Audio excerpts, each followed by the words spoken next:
Ciuman seorang anak. Dulu ada seorang gadis kecil bernama Cindy. Ayah Cindy bekerja 6 hari dalam seminggu, dan seringkali sudah lelah saat pulang dari kantor. Ibu Cindy bekerja sama kerasnya mengurus keluarga mereka, memasak, mencuci dan mengerjakan banyak tugas rumah tangga lainnya. Mereka keluarga baik-baik dan hidup mereka nyaman. Hanya ada satu kekurangan, tapi Cindy tidak menyadarinya. Suatu hari, ketika berusia 9 tahun, ia menginap di rumah temannya, Debbie, untuk pertama kalinya. Ketika waktu tidur tiba, Ibu Debbie mengantar dua anak itu ke tempat tidur dan memberikan ciuman selamat malam pada mereka berdua.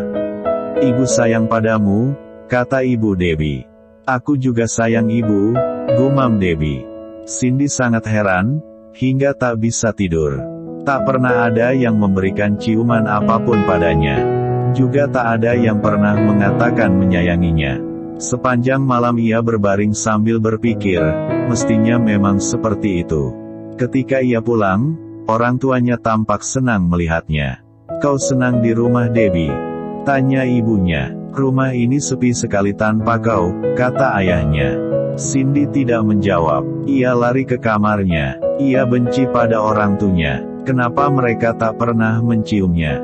Kenapa mereka tak pernah memeluknya atau mengatakan menyayanginya?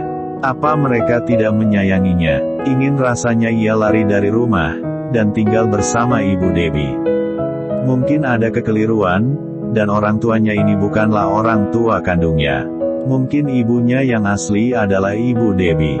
Malam itu, sebelum tidur, ia mendatangi orang tuanya. "Selamat malam," katanya. Ayahnya, yang sedang membaca koran, menoleh. "Selamat malam," sahut ayahnya. Ibu Cindy meletakkan jahitannya dan tersenyum. "Selamat malam, Cindy." Tak ada yang bergerak. Cindy tidak tahan lagi. "Kenapa aku tidak pernah diberi ciuman?" tanyanya. Ibunya tampak bingung. "Yah," katanya terbata-bata, "sebab ibu rasanya karena tidak ada yang pernah mencium ibu waktu-waktu ibu masih kecil." Itu saja. Cindy menangis sampai tertidur. Selama berhari-hari ia merasa marah. Akhirnya ia memutuskan untuk kabur.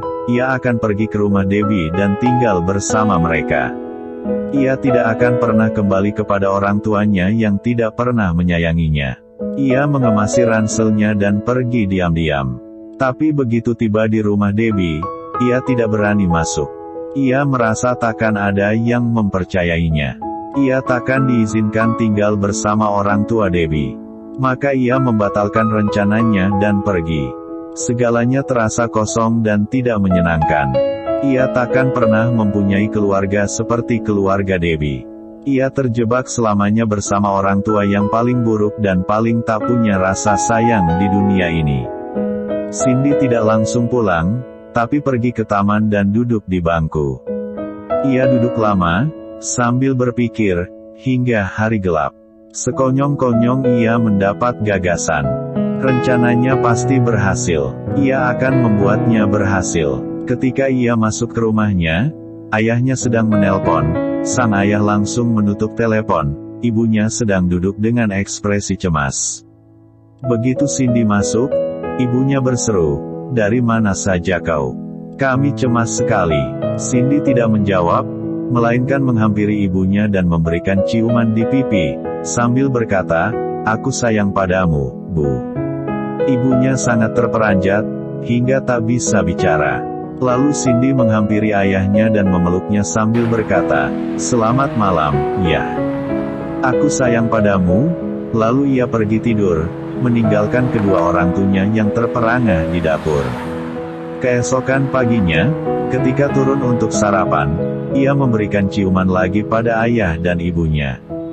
Di halte bus, ia berjingkat dan mengecup ibunya. "Hai, Bu," katanya. "Aku sayang padamu."